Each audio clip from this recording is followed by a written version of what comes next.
70% pekerja dekat Malaysia ni tak ada duit. Bayar kereta lah, bayar rumah, bayar internet, bayar itu, bayar ni kan. RM1,500 dalam masa 2 minit. 70% rakyat Malaysia ada masalah dengan gaji dia orang. Bukan aku yang cakap ni, dia yang cakap. Technician, kita tidak ada gaji yang tinggi. 70% of isi rumah are struggling to make ends meet. 70% pekerja dekat Malaysia ni tak ada duit. Bukan tak ada duit lah, gaji dia orang ada tapi tak bayar kereta lah, bayar rumah, bayar internet, bayar itu, bayar ni kan. So gaji dia orang tak cukup. Kau kerja pukul 8 sampai pukul 5, lepas tu kau dah balik pukul 5, rehat jap sejam 2, pergi buat kerja second kau. Aku ada option lain untuk kau buat part time tapi sambil-sambil rehat kat rumah. Tak cakap banyak, kita pergi makan dulu. Dekat kedai makan kau aku borak. Aku nak ajar kau, gaji pekerja dekat Malaysia minimum RM1,500 sebulan. Kau buat dalam masa 2 minit je. Ada trend line, first touch, second touch, third touch ni. Ngam-ngam dekat area third touch ni, setup favourite aku, drop bass drop, align dengan trend line. M30 punya bass ni besar. Kau pergi time frame kecil, M5, high, low, high, bass, low. Kau guna zone QM campur SND ni. Aku boleh janjikan setup scalping ni, tambah pula market tengah laju, US session,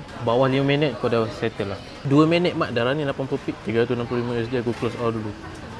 RM1,500 dalam masa 2 minit aku close all buat $365 $1,500. Aku tahu masalah kewangan dekat Malaysia ni menimpa seluruh rakyat Malaysia. Kau kerja 31 hari, aku buat 2 minit je. Kau kena ada modal sikit, kau kena ada ni dan juga pengalaman. And then yang ketiga, kau kena ada dalam channel Golden Boy Effect. Kau tinggal link kat bio. Hari ni aku makan beef stick murah. Selalu makan wagyu kan. Hari ni aku nak makan mesra rakyat Malaysia. Yang penting always humble. Walaupun kau boleh buat gaji sebulan orang dalam masa 2 minit, tapi kau hidup kau relax kan. Kau tak payah belagak. Yang mana gaji tak cukup hujung bulan, tak sampai hujung bulan lagi, separuh bulan korang dah pedih dah kan. Dalam masa 2 minit aku buat gaji RM1,500. Kalau korang rasa macam ngam, korang boleh belajar, aku boleh tolong ajar. Tapi kalau korang rasa malas lah, baik aku buat kerja lain, itu pulang kat korang. So ini aku punya cadangan je. Izin.